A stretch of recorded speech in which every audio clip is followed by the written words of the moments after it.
in the covers. So I feel very honored to have come along and been invited by ECDF to do a book reading for this book club between the covers for being part of this book, The Early Childhood Development, Universal Perspectives by Global Experts. Even just being a part of it is really, really a big deal for me, because I love to write, and I love to share my knowledge and the information that I learned through my experiences working with children, working with teachers, working with parents. And to be part of this is just wonderful. And this evening, what I would love to do is share more about my chapter, which is called Development of the Ecological Self. You might know it as Eco Self, or you may not have actually heard of what an ecological self is. So I'm not going to read every word of my chapter. Do pick up the book and have a look at my chapter and everyone else's in here. It's a brilliant book if you're a parent, if you're a teacher, to take you through different ways of thinking about children's learning. Now, I want to introduce why I chose this topic, but I'm actually going to read the first paragraph to give you a taster of why I chose this topic, because it kind of says it all in the first paragraph. So in the last 50 years, the natural world has been pushed to its limits as humans produce and consume food and energy with what seems like a blatant disregard for the planet. The world is heating up. Extreme natural disasters like fires and floods occur year after year across the globe, and the number of wild animals is reducing rapidly. The WWF speculates that COVID-19 itself was a manifestation of our broken relationship with nature, but that it also highlights the deep interconnection between people and the planet. So it's both this natural interconnection and the perceived broken link between humans and the natural world that brought me to write this chapter. So COVID-19 has, I know it made changes for lots of people around the world, and a lot of people have changed their pathway afterwards because of, circumstances in their life. And I was one of those people. COVID kind of took me away from being directly in schools. I was a principal, I was a teacher for 26 years. And COVID kind of took me out to support parents. And what I noticed was that not being inside the classrooms and sometimes not being allowed outside of their home, there was a big disconnect between what was natural for children to do, which is play, run, move, be outside as much as possible. And they actually couldn't do that at that time. And also parents needed a lot of support to help them, teach their children at home and be with their children throughout the whole school day as they would normally actually be in school. So when it came to writing this chapter, it came from a place where I know that I'm a very dedicated educator, but I also really believe in taking care of the planet, and knowing that our children are the next generation of people that I think they're kind of running out of time. Humans are running out of time to reverse or change or improve what's going to be happening for the earth. So the children are our future. This is a very cliche line, but they are, and they are the ones that need to, I'm saying need to, but we hope they will want to make some changes in our world and what we do with our world. So what that led me to do was to do a lot of research, and this book even more so. So you'll notice if you read this chapter that it's quite an essay on the psychological development of children and the practical applications of what we hope they will be able to make changes if us as adults put things into their lives now when they're younger. So I'm going to go through the structure and then read some little small parts of the book, of the chapter. So what I started with in this book was discussing what the eco self was, the ecological self. So you may not have heard of it, but it may kind of make sense of what it really means. It's the self in relation to nature. okay, our understanding of ourselves in relation to nature. I will read a few parts of it in a moment to have some of that definition, but I came from a place of looking up the difference in what happens as a human, and how we think about nature, and as teachers, as parents, how we really need to rethink how we think about nature in our programs, in our home, or how we bring it into our lives. Because I start from a place where we talk about anthropocentrism. It's a big word, but really it is the belief that humans are the central and most important entity in the universe. And if you go and talk to most children, a lot of children, especially city children, they will probably say that, humans, I'm not going to put words in their mouth, of course, but the way that they're brought up is like, okay, humans deserve to have all the things they need, all the things they want. And, we'll look at animals in a zoo, and we'll put them in a zoo and look at them, and we can enjoy them like that and learn about them like that. But they don't deserve to have all the things they want and all the things they need. We probably wouldn't get those words from children, but their understanding of humans versus nature is something in a very simplified way like that. Now, what I come from in this chapter is to look at the difference between people who are anthropocentric and people who are ecocentric, not egocentric, but ecocentric. And ecocentrism is basically your value of nature as the same, like on the same level as humans. And people have varying degrees of ecocentrism potentially. And I came from that place, looking at how and why humans really think that way. And interesting, there's quite a few references to research, and I bring that about to what that really means for us in real life. It's not, I try not to go too deep into specific technical things about the research, because I want this to be very practical for anyone reading it. But there's some very interesting things. So one of the first area of research I really looked at was the development of ecological consciousness. And oh my goodness, when I think about that, I'm like, okay, what is that? So we know that consciousness is the things that we know about, our thoughts that we know about. And there's a subconscious and unconscious. But how far does the ecological world fit into that?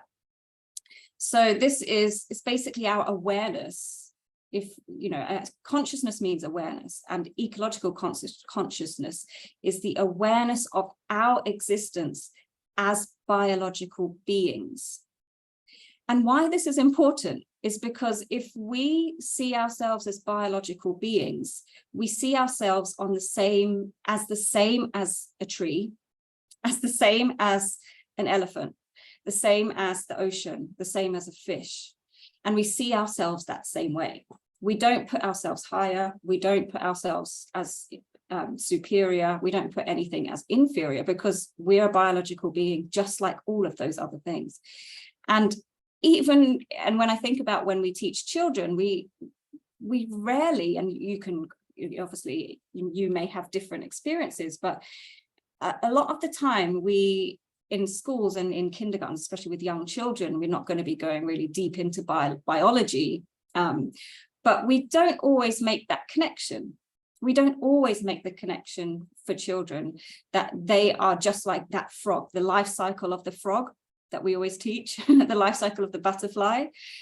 There is a life cycle of humans, which actually doesn't often always get included in our curriculums. So if we think about how we're helping children see that we are the same as those, that's one area that I like to focus on in this chapter as well. So when we talk about ecological consciousness being really, it comes from, I'm going to read the name here, Arne Næss, a Norwegian philosopher. He developed the deep ecology movement, and he highlighted the difference between deep and shallow ecological thinking. So if you've ever said, make sure you recycle all the plastic, that sounds like a really good idea. And I do have a recycling system in where we live, and I make sure I recycle. But so if we think about that, it's actually very shallow ecological thinking. We're not going to the root of it, which is where we use too much first. We use too much plastic first, and we should actually be reducing it. So I know a lot of programs for children will encourage and highlight putting, you know, the different color things into the different bins. And it's a really good sorting and maths activity, of course. But we highlight that so much more potentially than just reducing how much we use in the first place. Like, how do we make sure we don't use so much plastic so we don't have to even do the recycling? So that's a very simplified and relatable example of what Arne Næss was trying to say about deep ecology and shallow ecology, like how we think about our awareness of what the ecosystem and the needs of it and our connection to supporting it and being as a part of it. So next in this book, and I will read the a little bit of this here, I define what ecological self is. And so what I found when I was writing this chapter is it's not easy just to say ecological self is the development of our understanding of ourself in relation to nature. That is very simplified. What I wanted to do was understand how the self develops in the first place, because if we understand how the self develops, it actually can help us as educators or parents to see how we can help children's ecological self develop. And we talk a lot about, oh, let's develop their self-esteem, we develop their self-independence, their self-care skills, all of those things. But again, it's one of those things that's rarely used, the term. What about their eco-self? How can we develop that? So I did take a little bit of a journey through the behaviorist approaches, psychoanalytic approaches, and sociology approaches as well, which were quite interesting. And in all of those ones that I've kind of mentioned there, there's not a lot of focus on the environment and how the environment impacts our development of the self. Psychoanalytic approach is very much about the subconscious mind, internal, not really thinking about the outside world at all. Behaviorist is very about conditioning and understanding, you know, relation in conditioning. The sociology approach, I've got a quote I wanted to share about that, tries to understand some of the social obligations of development. But again, it doesn't always mention, you know, how the environment itself impacts the child's development of who they are and how they know about who they are in relation to the earth. But there are two, and I wanted to share this page really, page 33. There are two that I moved through towards the end of that little part of my chapter. And that is Jung, who was basically a philosopher and psychologist, really, Jung as well. And he did look more about, he kind of touched on it, about looking at where we come from to develop our self and understanding. And that's what he mentioned is from the earth. And the other one is James Gibson. He was an ecological psychologist, which is very interesting. So I'm just going to read two paragraphs here to give us kind of an understanding of the development of the ecological self. So understanding that we are a part of ecology when we grow as a person. So Jung was known for suggesting that humans must look closer at how the self develops from its original or most primitive form. He highlighted the major shift we have taken, especially since significant advances in technology, away from where we evolved, i.e. the earth, towards what we can and want to gain, what we want to build, or what we want to materialize in our outer world. He considered that we have become materialistic and do not acknowledge our primal human instincts, our self-preservation, sexual and social, in a way that helps us understand our inner world or our psyche, and how we react and interact with the outer world as a human. So Jung appears to suggest that as we are from and of nature, we are nature, our unconscious mind holds the link back to it within ourselves and our psyche.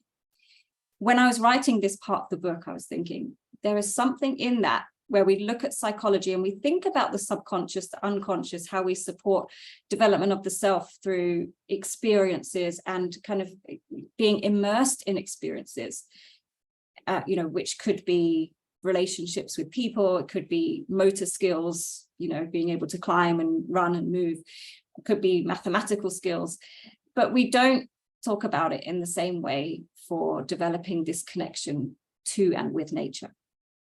This part of the chapter goes on to talk about Gibson. The works of radical empiricist and realist James Gibson, he founded ecological psychology. He highlighted what he believed to be the key physiological link between the environment and humans, proposing that the environment and animals, remember, humans are animals, are not separable items. So the trees, the grass, the bushes, the sky, they are not separate to us as a being. They are linked. Okay, this is very interesting to me. So Gibson's work challenged the realm of cognitive psychology, where it is believed that a person's internal and mental world processes the meaningless external world to make meaning and support development. But Gibson provided a different notion. Okay, he said that our sensory system, how we see, how we feel, how we hear things, he said that the sensory systems are integrated with our cognitive processes. And he proposed that we experience our surrounding physical environments through stimuli in our senses. Okay, that makes sense. So we experience the hills, the trees, the sky through our senses. And the very nature, this is the key part, the very nature of the terrain of the ground and the way that particles move in the air and how light moves and refracts has impacted the evolution of our sensory motor systems. So it's impacted how we see things. It's impacted how we can see at night, maybe our night, that kind of experience of not being able to see in the dark. The way that we have experienced our outer world impacts our senses. So this is by immediate relation has affected the cognitive processes that are integrated with it, including the development of self and self-awareness. So you might think, goodness, this sounds complicated, but basically what he's saying is that we're not separate from what's happening in the world around us. We're not separate from the natural, natural processes of the world, how light moves, how air moves, how the terrain of the hills are. That has impacted how we have evolved as humans. And those senses, as we know that senses impact the way that we learn. Children learn through their senses. They develop the synapses in the brain develop, and the neural connections develop through senses. So cognitive processes develop through our senses. And he linked that to the development of the self, because the self is a cognitive process. So I love this kind of complex thought in a simplified way, is basically saying, remember that we are animals. We were made from the earth. And the way that we are connected to the earth is not just as a human looking out of our window and going, oh, the tree is beautiful. You say, well, I am like that tree. I'm part of that tree. The tree is part of me. That's where our connectedness comes from. So what I have gone on to do, just get a sip of water, in this book is provide some practical applications based on the psychology and what that might mean for practitioners, for parents, to what can you do? Because sometimes it's hard for us, we get overwhelmed. It's like, oh my goodness, I really want children to care about the earth, but I'm scared of spiders. And that's it's very true. I'm scared of spiders. So should I really be encouraging children when I can't even, look at a spider in a tree? We've got lots of spiders in Hong Kong and they are everywhere in the summer. And I do think that, and I'm like, but actually, yes, I'm still human and still have fears, and, children do too. And it's okay. It comes from a sense of safety, right? But that doesn't mean that we sit back and go, oh, but I'll just give them some experiences with a plant in a classroom. Not saying that's a bad thing, please do. Plants in classrooms are brilliant. But that's not enough, is it? I really believe if we know that the psychology behind it and we look at all the research, just having a child water a plant sometimes is not enough for them to go, oh, I'm related to this plant in some way. So what I've done in the book is given some practical applications, and it starts with what there is a type of philosophy we could do with children and for ourselves, and it starts with ourselves. There's a lot of research to show, and I do mention it in this chapter, that the adults around children will impact how they start to think about the world around them. So the term ecosophy, which means eco-philosophy put together, I've put this in the book to share how us as adults can start from somewhere. Even if we're scared of spiders, even if we don't like long walks in the hills, even if we don't like swimming in the deep ocean, we can still develop an ecosophy, an eco-philosophy.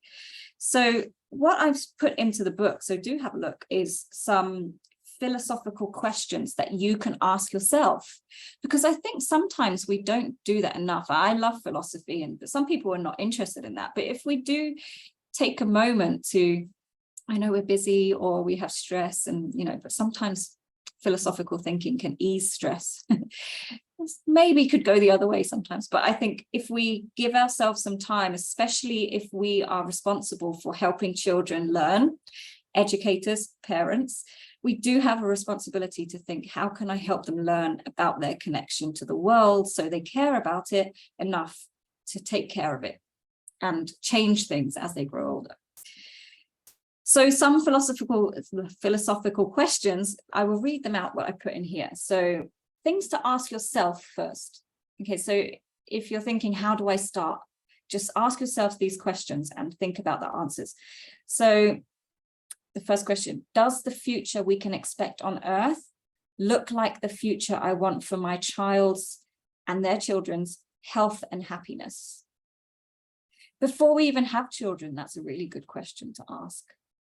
What is the science saying about what's happening to the Earth? And if we don't like what's happening to the Earth, or we're worried about what's going to happen to our children and their children's children, that can spur us on to think about, okay, maybe I can make some little difference with my children here. Next question, how do I want my grandchildren to experience the Earth if and when they arrive in this world? I like this, and I think this is a great question for children as well. If you have children, especially maybe older children, if you have children, what do you want the Earth to be like when they're here? They'll probably come up with some like very fairy tale stories about what the Earth could be like, but probably not what actually might happen. It'll be on fire, there'll be no animals, there'll be no water. So if we think about that, we can have in our mind, okay, so I want that, how can I help that to happen? What can my child do today or in their future to help achieve that? Now, this question is really to help us go, okay, so how, if I want my child to help, I always said to my husband, I said, if we have children, I don't have my own children. I have hundreds of children in different schools around Hong Kong, but I don't have my own. And I said to him, if we have our own child, I want them to change the world. And what comes to my mind is let them change the world in an ecological sense so that they can save it and make it stay beautiful. What do I hope my child will leave behind when they die? And in what ways can they make the world a better place? What do I think a better world looks like? These are all questions to help us think what, if we think about those questions, we're going to think how we can get to those end results. The next part of my practical applications for you in this chapter is to support children to think philosophically. Lots of big words, philosophically. And so I did a little bit of digging around how we can do that with children. And I did highlight some of that questions that we might have. It's like children can't think philosophically, they can't think abstractly, right? So how can they think about like a wonder question? But whenever I've done a lot of talks with ECDF, and we have done a lot of things with very other professionals around this about wonder questions. Last month we did a talk about on Nature Conservation Day, and we talked about wonder questions that help children think, I wonder about that. And that's one of the things that we can remember. Children do wonder all the time. How many times do your children ask why to you? And a friend of mine was telling me the other day that her son said, why is the sky? And then she said, what do you mean? Why is the sky what? And he said, no, why is the sky? And I just loved it, because I feel like if we tap into children's natural inclination to ask questions, we can bring about philosophical thinking. And this chapter does go into questioning how we provide it in practice, how we can help children listen to other people, which could be adults if we give them that opportunity. It could be listening to peers, teachers, parents, about their own thoughts about the world, and just getting them being philosophical. I did also put some questions in here that help children to do that. So here's some for children. How do you feel when you're here in the woods? Because so you need to be in the woods, or you could say on the grass, or in the sea, or on the sand. How do you feel? This is quite a practical question, but it does get children kind of thinking, oh, I really like it. I like the sand feeling, the feeling of the sand under my feet. I like the trees blowing. They might be scared, like me with the spiders. They might say, oh, I'm a bit scared of the spiders. And that's okay too. That's part of it as well, isn't it? What are you thinking about as you stand in the sea? So you get them to share their thoughts.